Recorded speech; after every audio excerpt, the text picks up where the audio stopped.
Good morning. We are holding, if you have a blue book, it's on page 284. If you don't have a blue book, you want to follow along in a different book, it is Pirkei Avos, chapter 4, and the Mishnah is Mishnah 19.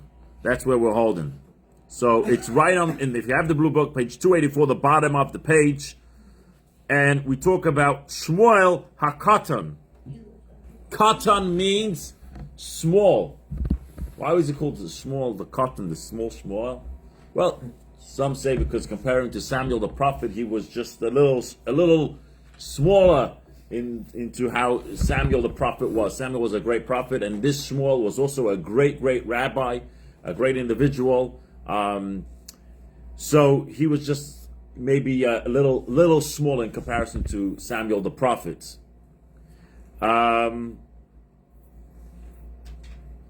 I think this is a very powerful message that we're going to be saying today. Very powerful. Listen to these words. When your enemy falls, do not rejoice. And when he stumbles, do not let your heart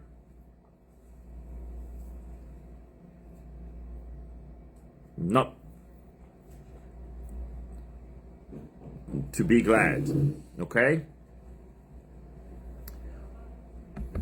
Do not be glad. Why? Because maybe God will see and he will divert his wrath from that person unto you. Okay? And I do ask again, if you have thoughts, comments, and questions, those of you who are here in person, please note them down. Take a pen and paper and whatever you want to, because we are live as well. But definitely there's a lot of thoughts coming through as we just bring up these subjects. And so do not rejoice when your enemy falls down, okay? When they fall. Now, I will tell you, and this is something interesting. We talk about who says this. What's the name of the rabbi? His name is Shmuel. Some of you over here have studied the prophets, scriptures, 5 books of Moses, right? This page 284, 19, the bottom of the page. This that Shmuel says. If you look at the book of Mishli. The book of Mishli, Proverbs. If you look at that book, King Solomon already said this. It's right over there. So if you've been following along throughout our session that we're learning these messages from the different rabbis, every rabbi is saying his niche, his idea, his outlook at life, right? And they brought ideas, fascinating, interesting things, concepts. Comes along this Shmuel, he's not saying anything new. He copied and pasted from an earlier, from King Solomon, So there's a few explanations given. Why doesn't he say, hey, I'm taking it from, some say that since this was his passion of life, that verse, it became like his. Of course, it's not his, it came from King Solomon, but it became a message that this is how he lived. He really became a part of it. And on another level, perhaps King Solomon was talking about worldly matters, and he was talking about study matters. And what I'm going to do now is show you 3 levels of how you can apply this message, and therefore show you that this could be this is a great message that applies at 3 different levels that we can afterwards apply it to anywhere where we are holding in life. Worldly matters. Worldly matters means you're in business. I don't know, everyone over here has done different things throughout their life, okay? Sometimes you've had competition. Sometimes you had a tough customer. A customer that you can't send them away, but you wish he would never come back. There's different, everyone's gone through different things, right? When they stumble, when they fall down, right? That's when King Solomon says, "Don't be happy." This is worldly. Worldly matters when you're out there in the world, when it's, or it could be your neighbor. I don't know. It could be anything. That person that gets you where you don't want to be. That was getting you nervous, getting you upset, whatever it may be. Do not rejoice when they fall. Okay, that's worldly matters. Let's now go on the next level. Study matters. Okay, you're studying, learning. By the way, when you learn Torah, there are many different opinions. You're soon going to see today, if we get that, God willing, in the next one, in 19, we're going to show you two opinions of an approach. There's the difference of opinions between rabbis. If you study the Talmuds, you'll see many different opinions that can happen even on just one subject. Yeah, I can have multiple opinions. There's a very, very, very large difference of opinions. But when it comes to the bottom line, when it comes to what we call halacha, so what's the law? Do I do it this way? Do I do it that way? One opinion is going to be taken. You can't apply all opinions to bottom line law. It's going to be one. Okay. And there is a system how we go about, depending on the case, depending on the difference of opinions, and what it may be. And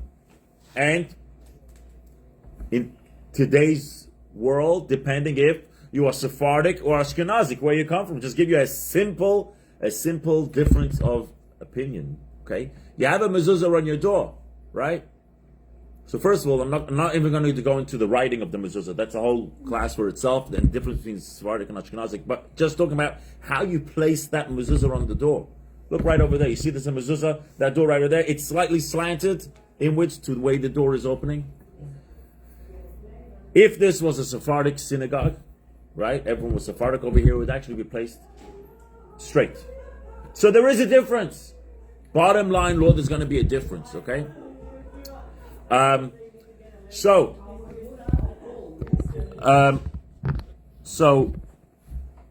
coming back over here, we say like this. Can you pull out? Got a chair?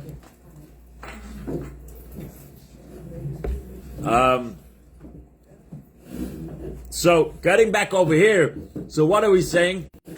So getting back over here, we're saying like this, that we could argue, and then the bottom line law is going to be according to one opinion, right? We could argue also about ideas of why Torah says this, why Torah says that.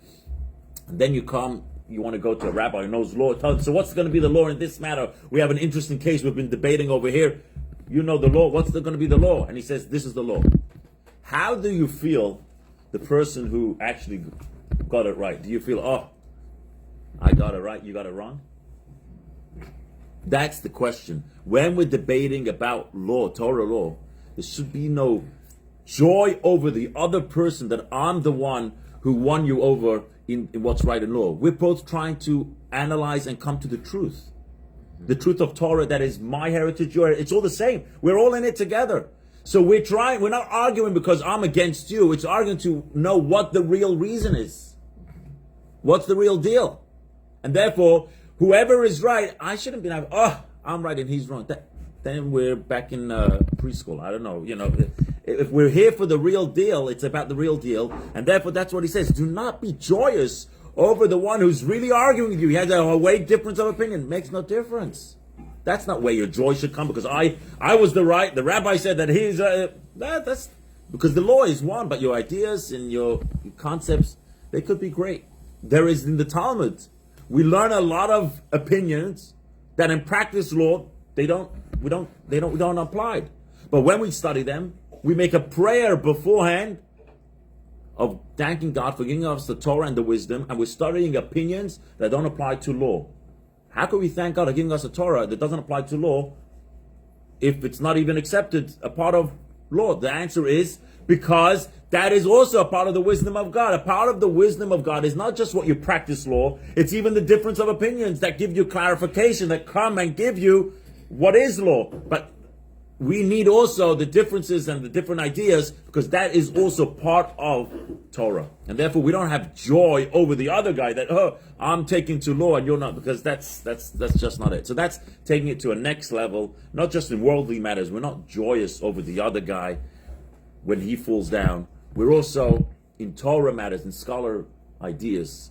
It's not about me over you. It's about what's the real truth. That's what we're trying to get to. And now it comes to another idea. The other idea is as follows. You know, Jewish people sometimes feel that if one Jew does something not good, it reflects on him, right? Oh, by the way, not just that. Sometimes people look at you as, that Jew in a different country that did something bad. They look at you, hey, you, and you're all a part of it, even though I didn't do it. This guy did something was not right, and maybe I agree or disagree with him, whatever difference. Why am I to blame? You're looking at, so this is how it works. If you look at Kabbalah says, the Jewish people are really like one human being, right? Where everyone's got something they got to do, a part of the puzzle to complete the picture of what the general mission of Am Yisrael, or what the Jewish people are here to do. And therefore, even someone that you may not know personally, but he's a part of your bigger family, right?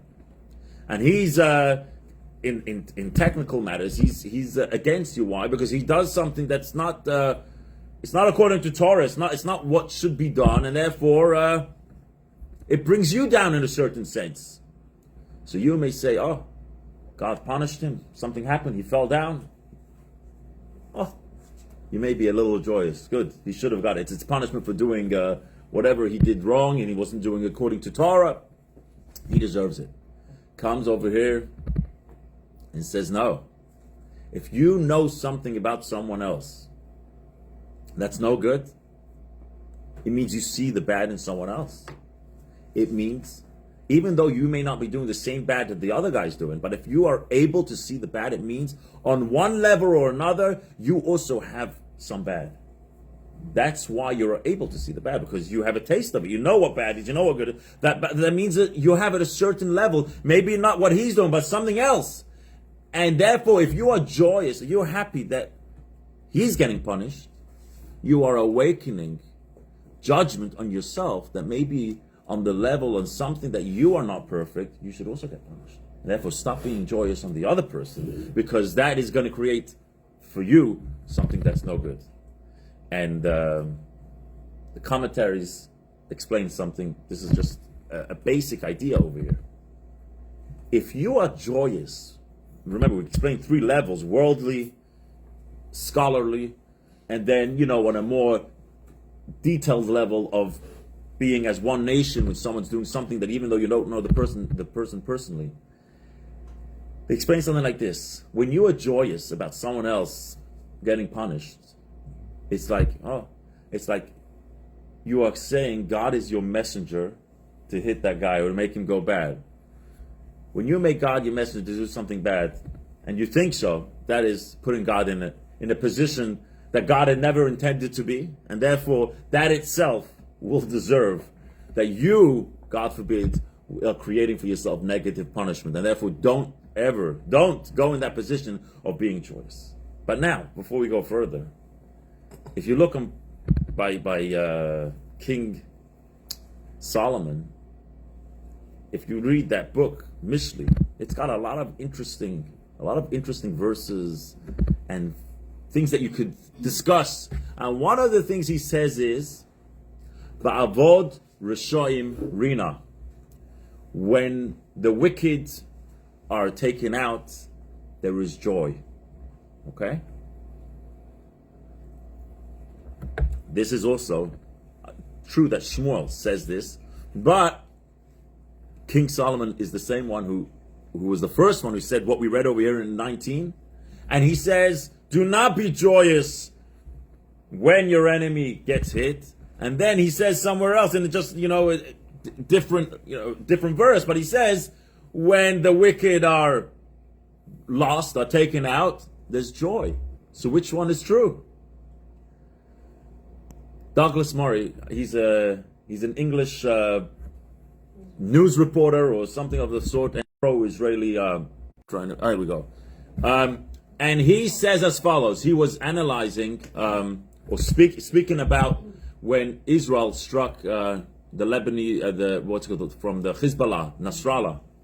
And he was saying that Nasrallah was kind of tuning into the TV or trying to watch a speech of Bibi Netanyahu when he was in the UN, and then the Israelis went ahead and bombed his shelter and his bunker where he was, and he was taken out. And he says like this, he says, my friends told me that in Jewish religion, there is a concept of not to be joyous when your enemies are hit, right? Look, King Solomon, that's what he says. He says, but I'm not Jewish. So he was, but really, what is if you look at King Solomon, he does say that also, that when the wicked are taken out, there is joy. And the answer is like this. When wicked is taken out, there is joy. Of course there's joy in the world. It's easier to do good. Your stumbling blocks are not as hard. But you as an individual, there's joy in the world, and you as an individual should not be the one who's joyful over the enemy. Of course there's joy, there's happiness. If you had a struggle, if you had something in your way, and now, hey, God help you, it's taken out. Of course there's joy. But I'm not joyful of the downfall of the other person. There's joy because now I'm able to move forward. I'm able to get where I need to get. But it's not a personal thing about laughing about the other person. So that's what we got to make the differentiation. Laughing on another person shouldn't be at anything. Laughing, being happy that now a stumbling block, someone who hated me, someone who never allowed me to get forward, is now out of my way. I'm able to move. I'm happy because of the situation, but not specifically on the individual. That's where we got to make that difference. So that's what Shmuel is delivering us today, a powerful message of how we look at others, how we see the downfall of other people. Before we finish 19, I'm going to say something else. There was a rabbi. His name was Rabban Gamliel. Okay, in the Talmud, in Notzim. This is talking about right after the destruction of the Second Temple. Okay, right after the destruction of the Second Temple, Jews were going through a tough time. Now, if you look in this book, the same book that we have right over here, in the beginning, the morning prayer, the afternoon prayer, the evening prayers during the week. Okay, you may have heard this language. You know what it's called? The Amida, where you stand up. The height of the prayers is the Amida, where you stand up and you pray a prayer. It's called Shmona Esra. You heard of that before? Shmona Esra, right? Shmona Esra is actually Hebrew words, which means the number of 18. Why is that prayer called 18? Shmona Esra, which means 18. Shmona is 8. Esra is 10. Together is 18. Why is that prayer called 18? Because when the prayer was put together, it had 18 blessings inside. So therefore, it's called the 18 blessing prayer. But if you count the prayer, right? Start going through, look in your book, start counting. You will find not 18, but you'll find 19 blessings, not 18. Why? Because originally when it was put together by the great sages, it was 18. And came Rabban Gamliel. He was the leader of the Jewish people. I said it after the destruction of the Second Temple. And he came around and he said, someone can help him to make a prayer against all those that are trying to destroy Judaism, destroy Yiddishkeit from within and from without. And came Shmuel HaKatan, this gentleman over here, who said about how you should feel about your enemies. And he was the one who put together that 19th blessing. It's in the middle. It's called Valam al Shinim al Tehisikvo. Those who snitch, those who tell about the Jewish people. Because you got to realize the Romans were in control, and then you had from within the Jews, some Jews that were happy to say, hey, this guy's doing this guy's doing that, and there was it made a lot of hardships for the Jews. Even from within the Jewish people. So they said, Velam Moshinim al Tisikva, they should have no hope, and those who do wrong, right? It was a prayer. And then it says also, Malchus Harisha, it says about this terrible ruleship, this kingship that's upon us, should hopefully go away from us. So why was it, his prayer that was accepted and became a part of the 18, the Amida, 18 blessing, which is really 19. Why was it his? Because he was a person that had a good approach. Even though we're going to pray We sometimes need to pray against some evil people that are around us. But when it's composed from a person that understands, I'm not looking to see and rejoice of the downfall of my neighbor, of the guy who's telling bad things, who's trying to block me. It's about me being able to move forward and have that easy gateway to not have these stumbling blocks. Then that's a prayer. That's a prayer. Taking a prayer from someone who knows how to appreciate that there are other people around you that may be wrong, but ultimately we're not praying. And we're not praying to the rejoice of their downfall, but rather to pray and rejoice, hopefully, that they will one day turn around, become good people, and just take away their bad actions. So that's the ultimate. But once again, that's why it was Shmuel, this rabbi, that his prayer was accepted to become a part of the main prayer of the Jewish people until today. Before we take questions, let's just sneak in another Mishnah. We're holding page 285, 20, Mishnah 20. Give you a moment to look it over. It's a little long one. But this is what it says. Elisha ben Avua said, this rabbi says, if you learn Torah young, you're like ink written on a new page. You learn Torah old, it's like written on a page that's already been erased. Rabbi Yossi Bar Yehuda says, someone who learns from the young, you know what it's compared to? It's like eating unripe grapes and drinking wine from its barrels. And someone who learns Torah from the elders, it's like he's eating ripe grapes and drinking old wine. Rabbi Meir says, do not look at a jug, only what there's in it. There could be a jug that's full of new stuff, new wine, right? It's not old wine. There could be an old barrel that doesn't even have fresh wine. It has nothing inside. So let's just go over a few of these things that's going on. I didn't quite understand. I'm going to go over it.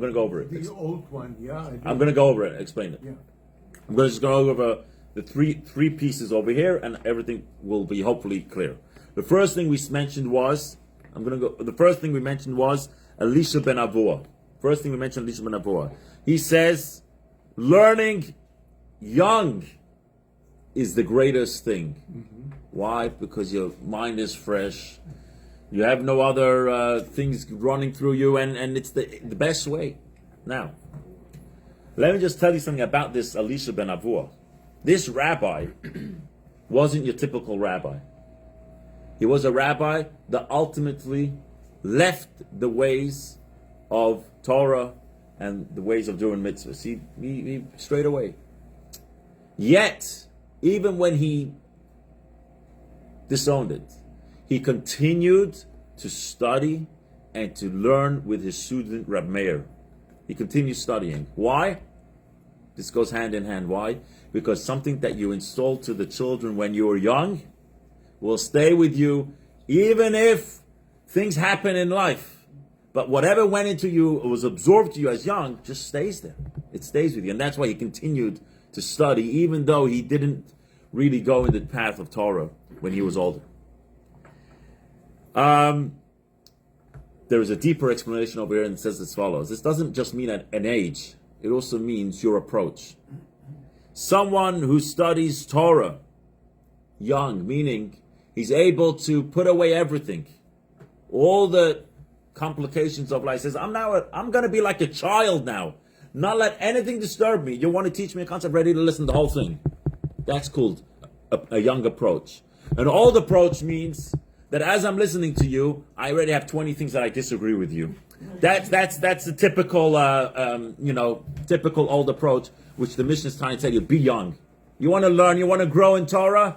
Put away all your things that you have. Bring them back later. But when you're learning Torah, learn fresh, learn open-minded. Later, you come back with all your things, and you may see they may all fall down. By the way, so that's one thing he's done. Now the second thing. The second thing is like this. This is a difference of opinions with two rabbis over here. Rabbi Yossi Bar Yehuda says, someone who learns from the young, He's unexperienced. Yeah, you're learning from the young guy. Yeah, he's missing a little. Learning from the old, that's like good stuff. That's the good stuff. That's what he says. Comes Rab Meir and says, no. Don't look at the barrel. It makes no difference, young, old. You can have an old, but this is what we're saying going over it. You can have an old barrel. So you can have a new barrel that has a lot of old stuff in it, a lot of old wine in it, right? And you can have an old vessel that even new stuff is not in there. Okay, that's what he's saying. He says, stop looking at the outside, look at the inside. There is something beautiful that the Rebbe explains over here. That is, that there are some people who are new vessels. At different stages of life, suddenly someone says, wow, look what Torah says. Look what the beauty, the wisdom of our sages, this, that. But look at my age. Everyone their own age, right? But what's inside? You could be a new vessel, a person who's now getting excited about Torah and says, you know what? 1 second. What's inside? You're connecting to the wine. The wine of Torah is the wisdom, the beauty. Wine has good taste. That's what wine is, right? Someone who drinks better wine, older wine, the better the taste is. The more you learn Torah, and not just Torah, when you start learning a little bit of Hasidus, a little bit of Kabbalah ideas, you're getting the real wine of Torah, the real understanding of Torah. So 1 second, you could be a new barrel. You could be now just getting involved, getting your feet wet. But you're connecting to the wine, and not just the wine. The more you learn Torah, the more parts of Torah you learn, the more better that wine is. Even though you feel you're a new barrel, you should know you got the wine. And if you got the wine, you could keep going. You could not just keep going, you could start already giving others to taste the wine that you have. You know olive, start sharing that olive with someone else. You understand Genesis, let's share that with someone else. You understand one Mishnah over here, take it. You got the wine. Makes no difference how your barrel is looking, new, old, or just if not even finished yet. Don't worry about the barrel. You got the wine. Then he says like this. There's some people who have an old barrel. Oh, I know Judaism. I grew up by this or this. But there's no wine inside. If you don't learn, if you don't continue to learn to bring in that wine, that barrel's not going to help you go too far. Therefore, however your barrel is, you got to make sure you get the wine of Torah, the wisdom, and not just the wisdom. Start learning Kabbalah a little, Hasidus a little, and then that wine will be able to take you to great heights. You'll be able to share it with others, and you'll be able to bring yourself further and further. So now we've finished the live session, and those who are in person, we're going to open up for discussion. And if you're listening to live, we invite you and welcome you to join us in our in-person session.